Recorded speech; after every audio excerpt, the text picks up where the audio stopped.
আমরা 6 শহীদের তার ছোট সন্তানদের হারিয়েছে, আমরা হাজার সন্তান তাদের পাশে আছি। এই ব্যত্যয়টাই তাদের কাছে আমরা রেখে যাব।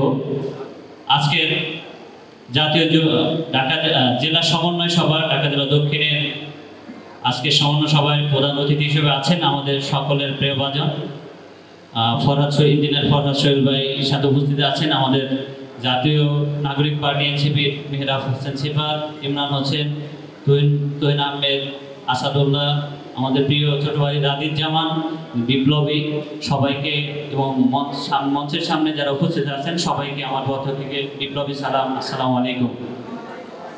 আসলে আজকে আমরা যে বিষয় নিয়ে প্রোগ্রাম করতেছি, আমরা মূলত জুলাই বিপ্লবটা হয়েছে যুব শক্তির বিপ্লব। জুলাই বিপ্লবটা হয়েছিল এই যুবকদের বিপ্লব। আমরা বিগত সময়ে দেখেছি যাদেরকে আজকে আমরা বিদ্যা বনিতা বলি, তারা দীর্ঘদিন বাংলাদেশের রাজনীতির মধ্যে একটা ব্যর্থ রাজনীতির রূপরেখা দাঁড় করিয়েছে। শুধুমাত্র দুর্নীতি, চাঁদাবাজ, টাকার মোহনায় তারা বাংলাদেশকে ভুলে গেছে।